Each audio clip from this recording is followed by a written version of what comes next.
Hello दोस्तों, कैसे हो आप लोग। आई होप कि आप भी अच्छे होंगे। मैं मनीष सर स्वागत करता हूं आप सभी का आपके अपने ऑनलाइन प्लेटफॉर्म पार्थ एजुकेशन में। जैसा कि आप सभी लोगों को पता है कि आपके लिए कुछ प्रश्न ऐसे होते हैं जो बहुत महत्वपूर्ण होते हैं। इतने महत्वपूर्ण होते हैं कि आप उस सवाल को कई टाइप्स लगा सकते हैं। जैसे जैसे यहाँ पर हम एक फर्स्ट पेपर की अगर मैं बात करूं तो एक क्वेश्चन आता है सीरीज का। और सीरीज के कुछ सवाल ऐसे हैं जो आपके लिए ब्रह्मास्त्र हैं। ठीक है, 100% एकदम वो टाइप के सवाल आते हैं और अगर आप उसको लागू करते हैं अपने एग्जाम में तो आपका सोल्यूशन हो जाएगा एकदम गारंटी के साथ। जैसे एक सवाल देता हूं मैं आपको यहां पर, एक बहुत ही सिंपल सा और साधारण सा सवाल देता हूं। 6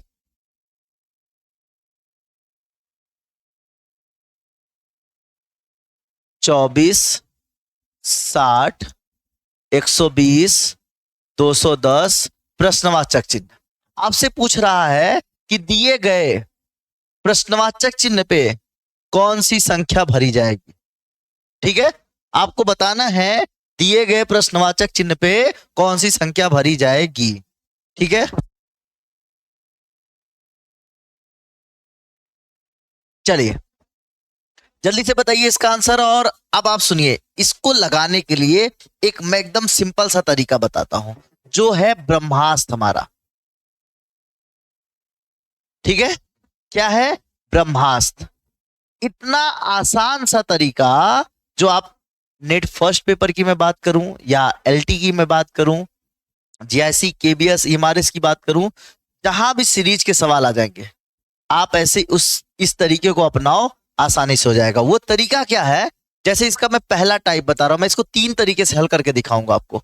पहला इसमें तरीका है इनका अंतर निकालना। अंतर का मतलब होता है बड़ी संख्या में छोटी संख्या घटा देना। जैसे 24 में से 6 घटा दोगे कितना बचेगा? 18। उसी प्रकार 60 में से 24 घटा दोगे कितना बचेगा? 36। ठीक है, उसी प्रकार 120 में से 60 घटाओगे कितना बचेगा? 60। और 210 में से 120 घटाओगे कितना बचेगा? 90। और यहां पे हमें नहीं पता, हमने मान लिया थोड़ी देर के लिए एक्स। बहुत महत्वपूर्ण अक्षर होता है एक्स। ठीक है, एक्स सबकी लाइफ में है। बात समझ में आया? एक्स सबकी लाइफ में है और हमारी लाइफ में मैथ के नाम पे है। इस मैथ की अपेक्षा हमको एक्स मिल गया है। ठीक है, चलो अब फिर से आते हैं। इन दोनों में अंतर अगर हम देखें तो दोनों में अंतर है 18 का, इन दोनों में अंतर है 30 का, और इन दोनों में अंतर है, सॉरी, इसमें अंतर है 24 का और इसमें अंतर है 30 का। और यहां जो अंतर है वही हमको याद करना है। तो भैया आप तब तक इसको लगाते जाओ, ऐसे हल करते जाओ जब तक लगातार संख्या ना मिल जाए या ऐसी संख्या ना मिल जाए जो मल्टीपल में हो या क्रमागत संख्या मिल जाए, तब तक इनको लगाते चलो। जैसे 18 और 6 का अंतर आएगा, 24 का अंतर आएगा 6 6, तो अगला भी अंतर तो 6 आएगा ना। तो भैया अब जरा ध्यान से देखो, अगर हम 18 में 6 को ऐड कर दे तो 24 हो जाएगा। उसी प्रकार 24 में 6 को ऐड कर दे तो 30 हो जाएगा। और जैसे ही 30 में 6 को ऐड करेंगे तो कितना हो जाएगा? 36। और 90 में जैसे ही हम 36 ऐड करेंगे तो x की वैल्यू हो गई 126। और एक 210 में जैसे ही 126 ऐड करेंगे ये हो जाएगा 336। तो आपका आंसर क्या हो गया? 336 मिल गया। क्लियर हुआ? कितना हो गया? 336। एक दूसरा तरीका है, एक दूसरा तरीका है इसको हल करने का। 2 की पावर 3 -2 बराबर 6। 2 की पावर 3 मतलब 2 दूनी 4 दूनी 8, और 8 में 3 घटा दो, सॉरी 2 घटा दो, 2 घटा दो तो क्या हो जाएगा? 6। उसी प्रकार 3 की पावर 3, 3 त्रिका 9 त्रिक 27, और 27 में 3 घटा दो तो 24। 4 की पावर 3 -4, 4 चौक 16 चौको 64, जैसे ही 4 घटाओगे हो जाएगा 60। 5 की पावर 3 -5, हम 25 पंजे 125, जैसे ही 5 घटाओगे हो जाएगा 120। उसी प्रकार 6 की पावर 3 -6, तो 6 की पावर 3 बराबर हो जाता है 216। 216 में 6 घटा दोगे तो हो जाएगा 210। अब जैसे ही अगली संख्या आई तो 7 की पावर 3 -7 बराबर 336। देखो फिर से आपका आंसर मिल गया। ठीक है, ये मेरा ब्रह्मास्त्र है। ब्रह्मास्त्र का मतलब हो गया ब्रह्मा जी का अस्त्र। इसी सवाल को अगर मैं कहूं आपको और आसान तरीके में, तो देखो भैया एक और आसान सा तरीका है इसका। 1 × 2 × 3 बराबर 6। अब आगे से एक संख्या कम कर दो और पीछे से एक संख्या ऐड कर दो, तो 2 × 3 × 4 बराबर 24। उसी प्रकार 3 × 4 × 5 बराबर 60। 4 × 5 × 6 बराबर 120। 5 × 6 × 7 बराबर 210। अब जैसे ही आगे बढ़ेंगे 6 × 7 × 8 बराबर 336। फिर से मिल गया आंसर। तो भैया दो आपको हर प्रकार से देखा गया, चाहे हम इसको 3 तरीके से लगाए हैं, तीनों प्रकार से आंसर यही आएगा एकदम गारंटी के साथ। ठीक है, अब बात आती है, जरूरी नहीं कि हम सीरीज की बात करें, ऐसा जरूरी नहीं है कि हम सीरीज की ही बात करें। इसके अलावा भी और भी सवाल हो सकते हैं। जैसे अगर हम क्लॉक की बात करें, क्लॉक में एक बहुत महत्वपूर्ण सवाल होता है कोण ज्ञात करना। ठीक है, क्या होता है? कोण ज्ञात करना, किसी भी घड़ी की सुइयों का कोण ज्ञात करना। इसको तो हम आपको एकदम मुजवानी सिखा देंगे चुटकियों में। क्या करना है? कोण ज्ञात करना है। जैसे किसी घड़ी में अगर मैं बात करूं, किसी घड़ी में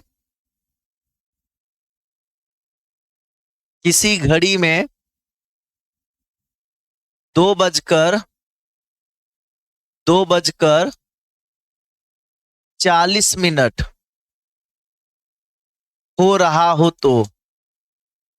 हो रहा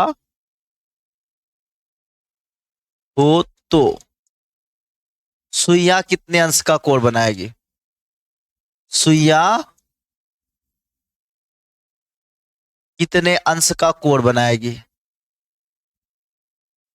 अंश का कोण बनाएगी। बहुत आसान सा सवाल होता है, बहुत इंपॉर्टेंट है।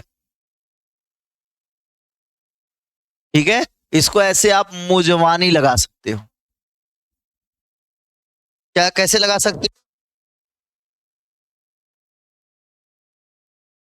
ठीक है, कैसे लगा सकते हो भैया? मुजवानी, एकदम गारंटी के साथ कह रहा हूं। कितने बज के कह रहा है? 2:40। क्या कह रहा है? 2:40 हो रहा हो तो सुइयां आपस में कितने अंश का कोण बनाएगी? तो भैया ध्यान दो, 2:40।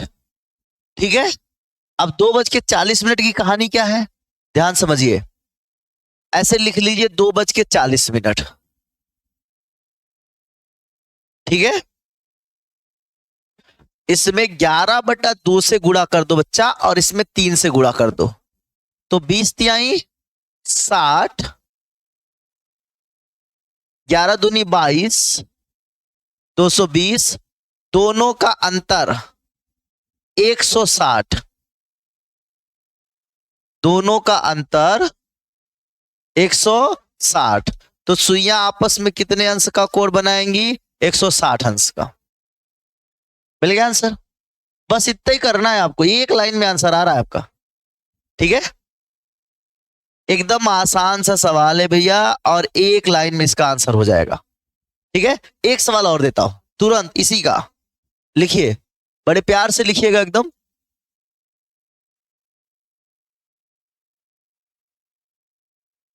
यदि किसी घड़ी में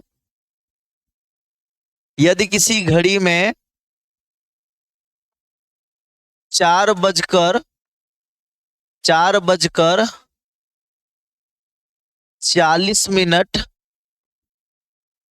हो रहा हो तो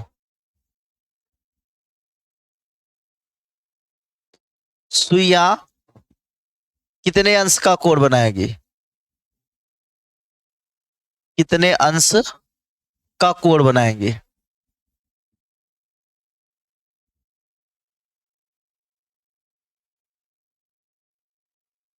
ठीक है, अब ध्यान दीजिए कितना बजे कह रहा है, 4:40। कितना बजे कह रहा है, 4:40। ऐसे लिख सकते हो ना, 4:40। इसमें 11/2 से गुणा कर दो और इसमें 30 से गुणा कर दो। 30 का गुणा 4 में करोगे, 4 3 12, 120। इसको भाग दे दोगे तो कितनी बार जाएगा, 20 बार। 20 का गुणा 11 में करोगे तो 11 दूनी 22, 220। दोनों का अंतर 100। कितने अंश का हो जाएगा, 100 अंश का हो जाएगा। मिल गया आंसर। दोनों का अंतर कितना आ रहा है, 100, तो आंसर हो जाएगा आपका 100 अंश। ठीक है, तो भैया अगर आपको ऐसे ही एकदम 60 क्वेश्चंस एकदम एक लाइन में उत्तर चाहते हो तो आप बैच में परचेज करके और इस बैच को ज्वाइन करिए और देखिए उसमें हमने एक एक चीजें एकदम छोटी छोटी बता रखी है, एक एक लाइन में आंसर आ जाएगा। ठीक है, यहां तक में अगर मैं बात करूं कि ऐसे सवालों को ऐसे मुजमानी लगाना चाहिए। ठीक है, बिना कॉपी पेन उठाए। जैसे अगर मैं यहीं पे कैलेंडर की बात करूं या घड़ी की, मैं एक बात कैलेंडर की, चलिए मैं बात कर लिया हूं तो एक सवाल मैं कैलेंडर का बता देता हूं। कैलेंडर का मैं एक सवाल बता देता हूं, आपके एग्जाम में आता है 25/12/2025 को कौन सा दिन है, कौन सा दिन है। थोड़ी देर के लिए अगर हम देखें तो हमें नहीं पता है कौन सा दिन है, 25/12/2025 को कौन सा दिन है, अभी हाल में ही बीता है।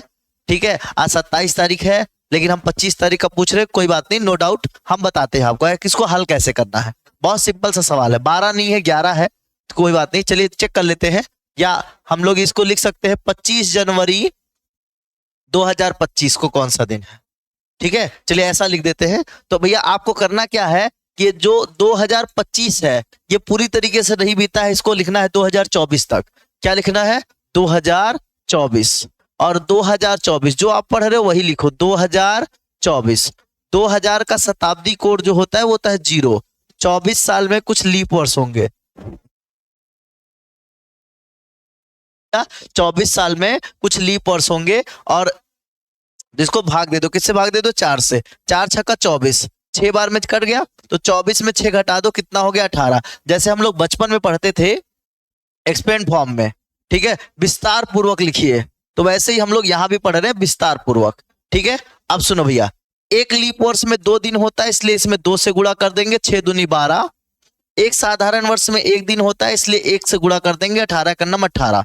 तो भैया अब क्या हो जाएगा, 0 + 12 + 18 प्लस ये जो 2025 का कहां तक गया है भैया, जनवरी तक का, तो हम यहां लिखेंगे 25 जनवरी। अगर फरवरी तक गया होता तो हम फरवरी का, जनवरी का लिखने के बाद फरवरी लिखते, और मार्च तक गया होता तो जनवरी फरवरी मार्च लिखते। अगर जुलाई तक गया होता तो हम लोग जनवरी फरवरी मार्च अप्रैल मई जून जुलाई तक लिखते। ठीक है, नो डाउट। अब सबको जोड़ो और 7 से भाग दे दो। ठीक है, जब सबको जोड़ोगे 7 से भाग दे दोगे तो 12 और 18 हो जाएगा 30, और 30 और 25 हो जाएगा 45, और 45 को 7 से भाग दे दो, 45 को 7 से भाग दे दो। ठीक है, तो 7 छंग 42, शेषफल बच जाएगा 3, और 3 का मतलब हो जाएगा बुधवार। 3 का मतलब हो जाएगा बुधवार। पहला दिन भैया होता है सोमवार, दूसरा दिन मंगलवार, तीसरा दिन बुधवार, चौथा दिन बृहस्पतिवार, 5वां दिन शुक्रवार, 6ठा दिन शनिवार और 7वां दिन रविवार। ठीक है, गणना जब भी हम लोग करते हैं तो हमेशा हम लोग करते हैं कहां से, हम लोग करते हैं सोमवार से। ठीक है, दिनों की गणना जब भी करते हैं कहां से करते हैं, सोमवार से। एक बार जल्दी से स्क्रीनशॉट ले लीजिए आप लोग, और आप लोग यहां देख लीजिए कि ऐसे सवालों को कैसे लगाते हैं। मात्र कुछ भी नहीं याद करना है आपको, सिर्फ थोड़ी सी कैलकुलेशन आनी चाहिए। ठीक है, और इस सवाल को और विस्तार पूर्वक जानना हो तो ऐप पे मैंने पढ़ा रखा है, पूरा का पूरा कैलेंडर पढ़ा रखा है कि कैसे 0 हुआ है, कैसे 6 हुआ है, कैसे 18 हुए हैं, कहां से क्या चीजें हो रखी हैं। ठीक है, चलिए आज के वीडियो में बस इतना सा ही, फिर मिलते हैं आपसे अगले वीडियो में। तब तक के लिए आप सभी को मेरा प्यार भरा नमस्कार। जय हिंद, जय Bharat. Thank you so much.